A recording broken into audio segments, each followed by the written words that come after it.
Assalamualaikum dan salam sejahtera.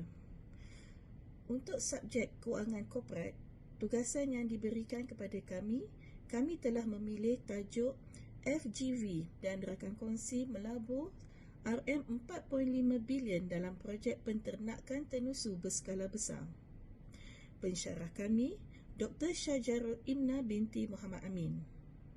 Ahli kumpulan kami terdiri daripada saya, Rozalania binti Nasir, Muhammad Irfan Amir bin Muhammad Hilmi, Muhammad Muzakir bin Luqman, Sabrina Natasha binti Syamsyadis, Syarani Nagarajan dan Nur Izzati binti Osman.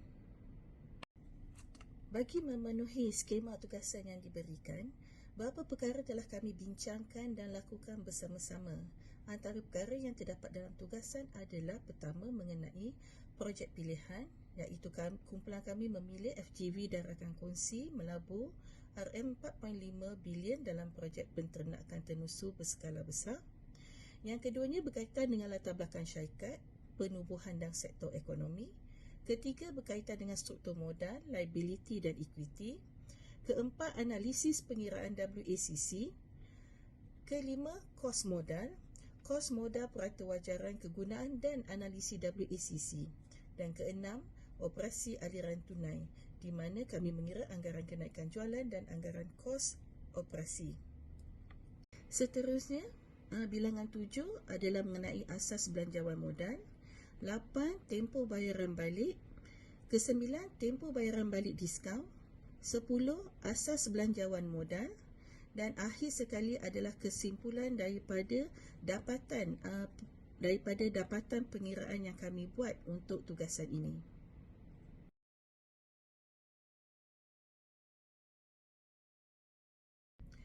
Untuk projek pilihan, projek yang kami pilih adalah FGV dan rakan kongsi melabur RM4.5 bilion dalam projek penternakan tenusu berskala besar. Projek yang bermula pada tahun 2022 dan pelaburan yang dijangkakan adalah bernilai RM4.5 bilion. Laporan kewangan tahun 2022 digunakan sebagai sumber data untuk menganalisis pengiraan berdasarkan struktur, kos modal dan asas belanjawan modal yang akan mempengaruhi keputusan pihak pengurusan dalam menentukan sejauh mana tempoh pulangan pelaburan yang bakal diterima.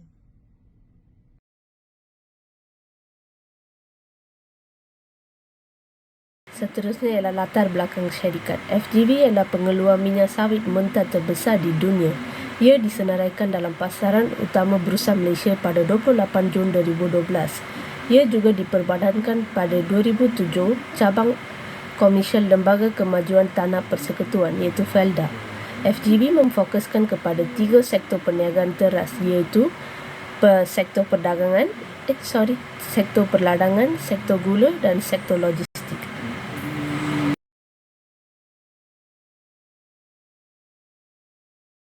Sektor modal bagi syarikat FGV terdiri daripada liability dan equity, di mana di bawah liability terdapat peruntukan bagi pinjaman, manfaat pekerja dan cukai liability tertunda dan pajakan. Manakala di bawah equity terdapat peruntukan modal saham, pendapatan tertahan dan zizab.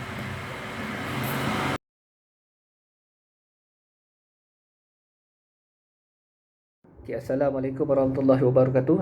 Sekarang ni saya akan membentangkan mengenai analisis pengiraan WACC bagi tahun 2022. Okey, mula sekali ialah bagi pengiraan liability, iaitu struktur modal hutang WD sama dengan jumlah liability bahagi dengan jumlah struktur modal. Okey, kami dapat 2 bilion 678 juta 458 bahagi dengan 8 bilion 910 juta 110. Kami dapat sama dengan 0.301 bersamaan dengan 30%. Okey. Liability yang kedua pula ialah kos hutang dalam kurungan cost of debt ataupun RD. Okey, ialah bersamaan dengan kos kewangan bahagi dengan jumlah hutang. Jadi pengiraan ialah 126,510 bahagi dengan 2 bilion 678,458. Kami dapat jawapan 0.047 ataupun ianya 4.7%. Okey, yang seterusnya pula ialah bagi analisis pengiraan WACC bahagian equity. Equity pula kami ada is struktur modal equity ataupun WC ya. Okey, bagi pengiraannya ialah kami dapat jumlah 6,231,657 dibahagikan dengan 8,910,110. Kami dapat jawapan bersamaan dengan 0.6994 ataupun 69.94%.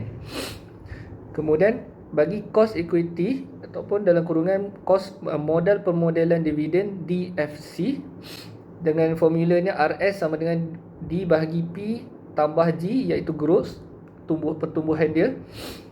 D1 dia kami dapat 0.04 sen. P pula kami dapat RM RM145.93 sen.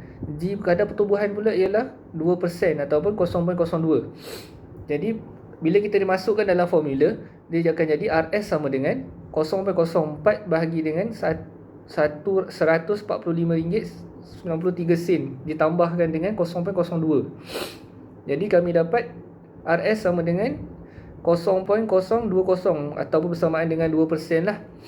Okey, yang terakhir ialah iaitu bagi formula WP, iaitu dividend bahagi current stock. Okey, atau dalam kurungan retained earning price. Okey, bagi pengiraannya ialah 437,778 dibahagikan dengan 2,193,614 bersamaan dengan jawapannya 0.19957 ataupun 19.96%. Okey, yang terakhir pula ialah bagi analisis pengiraan WACC, iaitu purata wajaran modal WACC itu sendiri. Iaitu cukai bagi syarikat kami adalah kekal pada 24% pada tahun 2022. Ini kami ambil pada laporan tahunan financial diorang pada tahun 2022. Jadi formula bagi WACC ni ialah WD/RD darabkan dengan 1 tolak T tambah dengan WP/RP tambah dengan WC/RS. Okey, bersamaan dengan 30% darab dengan 4.7% darabkan dengan 1 tolak 24% tambah dengan 19.96% darab kosong tambah dengan 69.94% darab 2%. Okey, kalau kita tukarkan dia kepada decimal point, iaitu 0.3 darabkan dengan 0.047 darabkan dengan 1 tolak 0.24 tambahkan dengan 0.1996 darab kosong tambahkan dengan 0.6994 darab 0.02. Okey, kami dapat jawapan bagi WACC ialah 0.024704. Bila kita tukarkan dia kepada percentage, jadi WACC bagi syarikat yang kami pilih ialah 2.47%.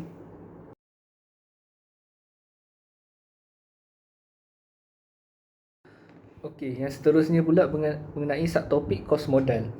Okey, kadar pulangan yang minimum untuk menampung kos pembiayaan firma. Okey, pertama sekali ialah firma perlu menjana pendapatan yang mencukupi untuk menampung kos modal yang digunakan bagi membiayai operasi firma.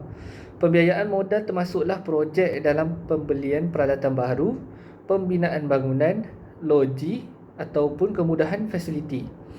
Dalam penentuan kos modal juga, kami menunjukkan keperluan bagi perniagaan untuk menganggarkan kos ataupun risiko keusahawanan serta menganalisis komponen yang membentuk modal kepada perniagaan. Okey, seterusnya pula ialah iaitu pengiraan semula kos modal purata wajaran ataupun dikenali sebagai WACC, dan kadar pulangan firma merupakan perkara yang penting dalam memastikan keputusan syarikat berkenaan projek dapat memenuhi kos minimum. Oleh demikian, kami bersetuju WACC syarikat mestilah dikira pada kadar pulangan minimum agar syarikat dapat memenuhi jangkaan terhadap pelaburan ini. Okey, bahagian yang ketiga bagi kos modal ialah iaitu kos modal purata wajaran iaitu WACC. Okey, WACC ni kami ada 3 poin, iaitu yang pertama sekali ialah ia mengandungi kos komponen hutang, saham keutamaan dan equity. Syarikat FGV yang kami pilih ini mempunyai WACC 2.47%. Jadi dan kewangan hutang pula ialah 4.7%, kewangan equity pula ialah 2%. Bahagian yang kedua pula ialah kegunaan WACC. WACC ini kegunaannya ialah bagi jumlah minimum yang perlu dikembalikan. Syarikat FGV hanya mempertimbangkan untuk melabur dalam projek yang pulangannya lebih tinggi daripada 2.47%. Jadi kiranya kalau dia nak untung, dia kena dapat lebih daripada WACC tadi tu, boleh untung. Jadi yang ketiga pula ialah perspektif pelaburan menggunakan WACC sebagai faktor diskaun dalam aliran tunai diskaun. Okey, bahagian yang ketiga pula ialah analisis WACC. Okey, analisis yang kami dapat ialah bila WACC tinggi, kadar risiko juga tinggi. Bila WACC rendah, kadar risiko juga rendah. Jadinya WACC yang tinggi perlu membayar hutang dan atau equity yang dikumpulkan. WACC yang tinggi menunjukkan penilaian prestasi firma juga yang rendah. Jadi secara kesimpulannya, kalau firma tu nak risiko yang rendah, dia kena ada WACC yang rendah lah. Itu kalau dia tak nak risiko yang tinggi.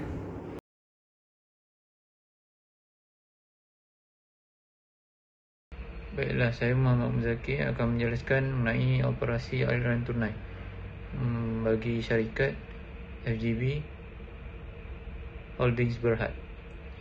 Dapat kita lihat bahawa pada aliran tunai mengalami peningkatan dari tahun 2023 hingga 2025. Pada tahun 2023 hanyalah sebanyak RM3,587,400 Malaysia, manakala mengalami peningkatan pada tahun 2024 iaitu sebanyak RM3,816,618 Malaysia, dan juga pada tahun 2025 mengalami peningkatan sebanyak RM4,068,114 Malaysia.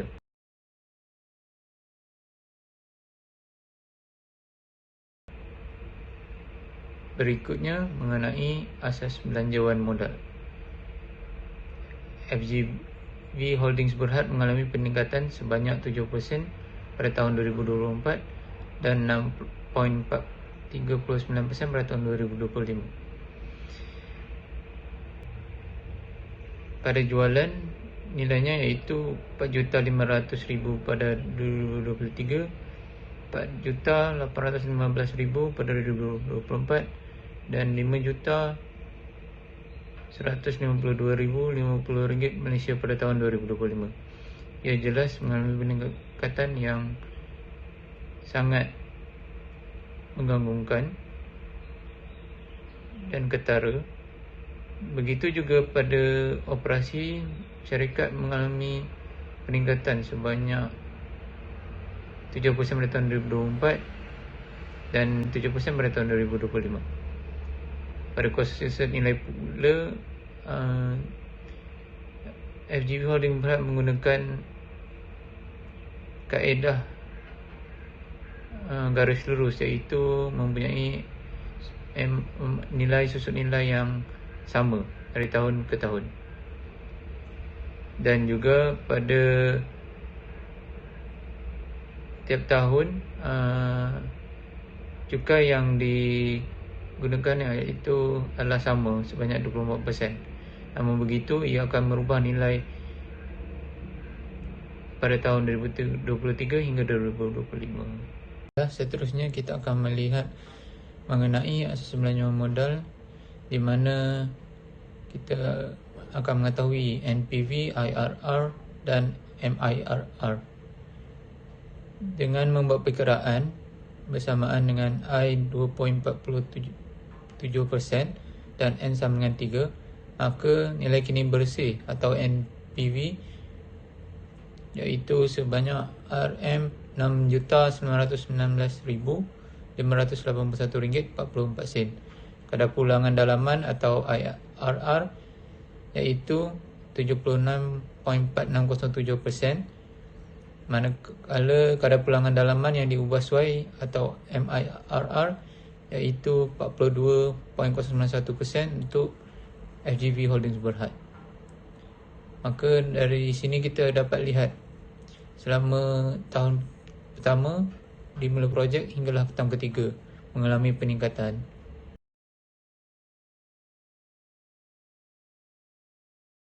Bayaran balik. Tempoh bayaran balik adalah untuk mengetahui seberapa lama masa yang diambil untuk mendapatkan semula kos pelaburan dalam aliran tunai. Cara mengira tempoh bayaran balik adalah menggunakan kaedah aliran tunai kumulatif. Di sini aliran tunai bersih adalah 418,600 pada tahun pertama, kemudian dibahagikan kepada tahun kedua aliran tunai kumulatif 3819618 dan ditambahkan 1 tahun. So dapatlah kat sini 1.11 tahun.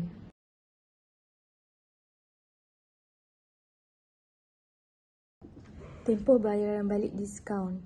Tempoh bayaran balik diskaun adalah digunakan untuk menilai pelaburan syarikat berdasarkan aliran tunai masa hadapan syarikat bagi menentukan keuntungan projek, memandangkan risiko yang terlibat dalam aliran tunai projek menggunakan kos modal. Oleh itu, formula yang digunakan adalah diskaun bersih aliran tunai pada tahun pertama 499,072.90 dibahagikan dengan diskaun aliran tunai tahun kedua 3637,696.47 kemudian ditambah 1 tahun. Dapat jawapan 1.14 tahun.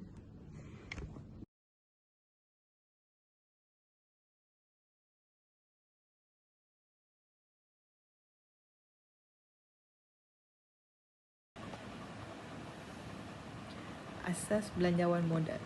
Nilai kini bersih NPV. Pertama, jika projek bebas terima projek yang NPV lebih daripada kosong, maka dengan itu projek saling menyingkir terima projek NPV tertinggi. NPV projek FGV adalah 6,999,581.44 sen. Kadar pulangan dalaman IRR. Kadar diskaun yang menjadikan NPV sama dengan kosong. Jika projek bebas terima projek IRR yang lebih tinggi daripada WACC, maka projek nilai RRR adalah lebih tinggi. Jadi IRR projek FGV adalah 76%, itu lebih tinggi. Maksudnya melebihi daripada kadar 50%. Kadar pulangan dalaman diubah suai MIRR. Kadar diskaun disebabkan PV nilai terminal sama dengan nilai kos. Nilai projek jika MIRR lebih tinggi daripada WACC, maka dengan itu MIRR bagi projek FGV adalah 42%. Tempoh bayar balik bagi projek ini adalah tempoh masa yang diambil untuk mendapatkan pelaburan awal. Tempoh bayaran balik projek FGV sama dengan 1.11 tahun. Maksudnya 1 tahun setengah lah. Tak sampai setengah, 1 tahun lebih sikit saja. Tempoh bayar balik adalah penambahan diskaun pada pengiraan tempoh bayar balik asas. Tempoh bayar balik diskaun untuk projek FGV ini adalah 1 tahun 14 bulan. 1 tahun 14 hari. So boleh dikatakan projek FGV ini sangat berkesan bila dijalankan. Dia dapat membawa pulangan modal sangat tinggi dan keuntungan kadar pulangan dalaman melebihi daripada 50%.